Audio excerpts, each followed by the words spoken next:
Hello, everyone, and welcome to Chapter 10, Communication in Close Relationships. This is the very last chapter, and of course, now we're going to be discussing the relationships that mean the most to us, those very close relationships. So, there are some communication principles that are within these specifically, so let's dive right on in. So, we start with intimacy. There are four dimensions of intimacy: emotional intimacy, physical intimacy, intellectual intimacy, and shared activities. So, emotional are those emotions that we experience, those people who we have the most emotions for. Physical intimacy, bow chicka bow wow. We have intellectual intimacy in which we are intellectually challenged by these people, and then shared activities, those people who we go do fun things with. That is, those people who that bowling club, for example. But as long as that is very, very close to us. So, um, keep in mind, not all relationships have these four qualities, and not all relationships are going to be intimate. So, let's dive right on in to further develop our understanding of intimacy. Gender interrelates with intimacy because women are more interested than men in achieving emotional intimacy. Men are more likely to create or express closeness by doing things together. So, this we are going to be talking about this a little bit, but this very much speaks to how we communicate intimacy because emotion might be more important for a woman, whereas for a man, it is more about doing things together. Also, culture interrelates with intimacy because the greatest difference between Asian and European cultures involves rules for dealing with intimacy, showing emotion, expressing affection, sex, even respecting privacy, all of which cultural differences are big. But cultural differences are becoming less prominent due to globalization and having to interrelate with each other more and more. So, now let's dive into one of the most close relationships that we have: friendships. A voluntary relationship that provides social support. Friendships are created, managed, and maintained through communication. So, we are going to be discussing the different types of friendships, friendship, gender, and communication, how they interrelate, friendships and social media, and then how to communicate successfully in these sorts of friendships. So let's dive right on in. There are many different types of friendships. There are short-term friendships and long-term friendships. There are those friendships that we create at a summer camp where there is a expiration date on that relationship because after summer camp, you no longer see them. Whereas there are those long term relationships. I have a friend who I've been friends with ever since kindergarten. Haven't actually talked to him in a while, but still consider close friend. We also have task versus maintenance oriented friendship. Task oriented friendships are focused more in doing something. This may be someone who maybe you have a business with, or maybe someone you work with, and that's very much focused in certain tasks. So that is the type of friendship that's created there. There is still intimacy, but it is a friendship based in task. All of the other relationships, friendships are maintenance oriented. It stays together simply because there is maintenance on the friendship. We are continuing to hang out. We're continuing to maintain that friendship. We also have low disclosure friendships and high disclosure friendships. Pretty self explanatory on its own that sometimes we don't talk, sometimes we talk a ton. Um, there are some friendships that barely talk about anything, talk about their lives, talk about things like that. Instead, it's just being together and sharing activities. That is all that friendship needs to be. There's also low and high obligation friendships where we have low obligation to be a part of the group, or high obligation where we feel compelled to be a part of that friendship and to have contact. And then there's infrequent and frequent contact. Speaks for itself. So now how does friendship and social media interrelate? Social networking used to maintain current friendships or to revive old ones. Only a small percentage of online friends are close, and also phoning, texting, emailing, and blogging to maintain friendships has become more and more of a thing. That before social media, once you are no longer in contact with the person, there is no longer an ability to connect with them. But there can also be perceived a detriment to social media that we do maintain these connections. Because if we are able to maintain those connections, we no longer feel as lonely, and we may maintain connections instead of trying to form new relationships. We cannot really form and develop and maintain relationships over social media, but we can maintain connections. So, but again, only a small percentage of your online friends are close. You may have 1,000 friends on Facebook, but only talk to 3. Communication in successful friendships. How do we communicate with friends? Well, we share joys and sorrows, share laughs and memories, provide a listening ear, maintain confidences, lend a helping hand, stand up for each other, honor pledges and commitments. If you do commit to a friend, you should be a friend. Treat others with respect, have balanced exchange, value both connection and autonomy, and apologize and forgive when there are those relational transgressions. In total, communicate value for the other person, show that you care for the other person, as well as be a friend. There's not much else to that. It is just something to keep in mind that when we communicate valuing for friends, then we are able to maintain those friendships. So we've talked about friendships. Now we're going to be moving on to communication in family. And family is a more interesting system because it is not chosen. Family is the system with 2 or more interdependent people who have a common history and a present reality and who expect to influence each other in the future. So, again, let's break down this a little bit more. Family is a system with 2 or more interdependent people, so we depend on each other, uh, who have a common history. What are some of the inside jokes of your family? For me, it would be do do do do do do do do do do do. One time back in the day when dinosaurs roamed the earth and I was a very little kid, my mom said, "Hey, you know what? You have to, go do your chores." And my dad made the funny joke of, "You know what? Oh, okay, do do do do do do," like the Wicked Witch of the West. And basically, me and my sister loved it. We started doing it, and now that is the thing. The thing is that is our relational history, our family history.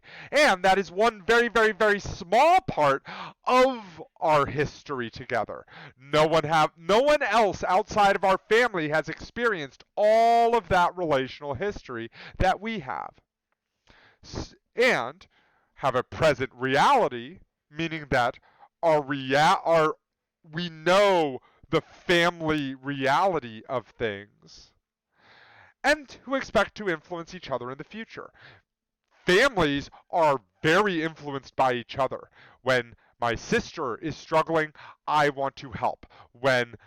The when I'm buying a house, my dad wants to help me with that. My mom wants to help me with that. So there is constantly a lot of influence in those family units. First, we will be discussing creating family through communication, how we create family, because it is formed through communication, patterns of family communication, and then effective communication in families. So let's dive right on in. So, family is communicated through family narratives and communication rituals and rules. Family narratives, the goal of these are to reinforce shared goals, teach moral values, and stress family concerns. What are some of those narratives, those stories that you have of your family? Usually, when you talk about family narratives, the family stories that we tell, they are focused in shared goals, moral values, and stress for family concerns. So we should reflect on how members relate to one another and reflect how to operate in the world. So I remember one of the big family narratives was that my grandma on my father's side was very ill. So she came to stay with us, and she would always spend time with me as I was a very little baby, and would watch what is it called? Stand and Deliver with Edward James Olmos. It was parodied in South Park. How do I reach these kids? If you don't remember that one. So basically, that was just one of the big things that we had. Another family narrative that that really shows that family connection. Another family narrative was that my dad when he was a little kid, he very rarely communicated with family. It was usually sitting in front of the TV, watching, eating food, um, and then that was it. But he said that most the best moments he remembers as a child are when the power went out, because then they had to communicate together. So it is something to consider, that the stories that we tell about our family reinforce shared goals, teach moral values, and stress family concerns. Now we move on to communication rituals and rules. Family rituals center on celebrations of everyday life. So, what are some of the rituals that we engage in? Do the parents cook in the morning? How's your morning going? How did school go? Checking in on how school went every single day was a family ritual or a family ritual of communication. Families and step families have rules for communicating among members and with outsiders. Also, stepchildren avoid more topics with step parents than with parents, but in general, there are certain rules that we engage with in families. There are patterns of family communication. Families are, as communication systems, are interdependent. Family is more than the sum of its parts, meaning that we interrelate and communicate more in total than with individually. And families have systems within the larger system. So the family, the nuclear family, is mother, father, sister, brother, maybe dog or cat. Then within that there is a larger system of the extended family. So it is a system, and when one thing changes within that system, it affects all of the different parts. There are ripple effects throughout the system. Let's say that the father loses their job. How does that affect the rest of the system? So, and how do different parts of the communication patterns emerge? How do you communicate with your mom? How do you communicate with your dad? How does your mom communicate with your dad? All of which are different communication patterns. And conversation and conformity in the family. Conversation orientation is the degree to which families favor an open climate of discussion of a wide array of topics. When conversation orientation is high, then family is able to interact very much and do interact freely, frequently, and spontaneously. They can talk about anything. They can talk about, well, within the extreme, you'd be able to talk about sex. You would be able to talk about, drug use. You'd be able to talk about, practically anything. Whereas with low conversation orientation, and again, this is the extreme, there is less interaction, less exchange of private thoughts. This is where there is no interaction, that the son or daughter comes right home from school and locks themselves in their room. These are obviously the extremes. we tend to be more within the middle, but we do tend to go to one side or the other as conversation develops and as norms start getting developed within communication with a family. Next, we have conformity orientation. This is the degree to which family communication stresses uniformity of attitudes, values, and beliefs. When conformity orientation is high, then we seek harmony, interdependence, and obedience. Whereas if it's low, then there's less need for conformity and there's individuality, interdependence, equality among communication. This, so with the extremes, high would be that all of us go to the same church, all of us do the same activities, all of us um, every night at 5 p.m. we all sit together and we have dinner, and then we all go to sleep at the exact same time.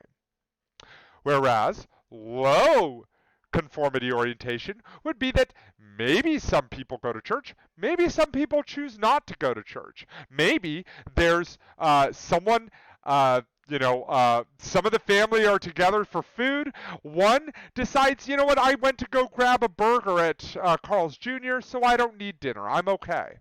So it's this sort of conformity versus high versus low conformity orientation that is very much how people engage with communication. So there are differences within this high and low conversation versus conformity orientations. A laissez-faire family would be, we don't have to talk about it, do whatever you want. Whereas high conversation, low conformity would be pluralistic. That, hey, you know what, we can talk about anything, but you are going to ultimately make your own decision. Then we have protective. That is high conformity and low conversation orientation. This is where you have to conform with me, you have to conform with what I'm saying, and you have no say in the matter. That we are not going to, it's not a discussion. This is a dictatorship, not a democracy in my family. So, with that, that is where we get into the fun stuff associated with maybe even potentially the helicopter parents who are very much focused on their child, not giving them any opportunity for individuality sometimes. And then on the very high end, where we have high conversation and high conformity, is where we have a consensual family. This is where we have um, we talk about everything, we allow for all these things, but eventually, inevitably, you're going to conform to what I have to say. None of these are bad or good. Families are just different, and highly successful people can come from most, if not all, of these families. Maybe, but again, we want to be within the middle, not the extremes. So, how do how do families communicate effectively? We strive for closeness while maintaining boundaries and respecting boundaries. So, there are enmeshed and there are disengaged families. Enmeshed is where there is too much cohesion, too much consensus, too little independence. This is where there are, for example, on the extreme, there are no doors. You do not have any privacy. Everyone's always in your business, and no matter what, you have to conform to that. Whereas disengaged is where there's too little cohesion, where it's disconnected, limited attachment or commitment to each other. That is bad on the opposite extreme. So, how do we avoid this? We create boundaries.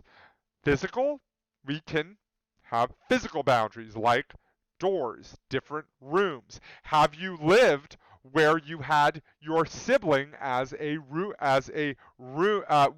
sleeping in your room? That can be very challenging. Also, we have conversational boundaries? What are some topics that are off limits? And have those limits changed? Were you not able to talk about, drinking before? Soda, obviously, or alcohol. But but on the flip side, has that changed? Then, handling topics. How much do we persist if an overture for discussion is thwarted, rebuffed? If someone says, I don't want to talk about this now, how much do you persist? So, how do we interact? And emotions. What are some emotions that are inappropriate to discuss in families? Anger, happiness. Here's where we get into those facilitative and debilitative emotions as well as how to interact with those. Technology. Technology is one of those new things, well, not so new, but we want to be sure that we are not abusing social media. That when we are with family, that we are communicating with family, because this is very disconfirming because it's not providing full attention to the communication situation. It is instead focusing on the phone. And that brings up the big point, encourage confirming behaviors. Confirming behaviors are telling children that they are unique, valuable human beings. This means listening to them. This means communicating with them, empathizing with them, asking them questions instead of issuing demands, and genuinely listening to children when told something of importance. And we should be continuing to strive to do these behaviors. Whereas disconfirming behaviors are belittling children. One of the things that drives me nuts is you'll know when you're older. That is a bit belittling. Don't get me wrong. When they're little enough, that might be fine. But that is belittling children. That is disconfirming. So we want to be sure that we're removing those sorts of things from our vocabulary. They do not have the cognitive development just yet, but they are getting there. That is how we should be approaching children. Making statements that communicate their ideas don't count. Do as I say, don't do as I do. You'll know when you'll know when you're older, or you know what, you're just wrong. Things like that are disconfirming. So the effect is that confirming communication creates open communication with the family, and disconfirming communication creates closed communication with the family. That in a disconfirming communication relationship, there is going to be very little communication, because why am I going to communicate if no one's going to value my input? With that, that concludes communicating in close relationships. For part 1, we are going to be furthering our discussion in the next section.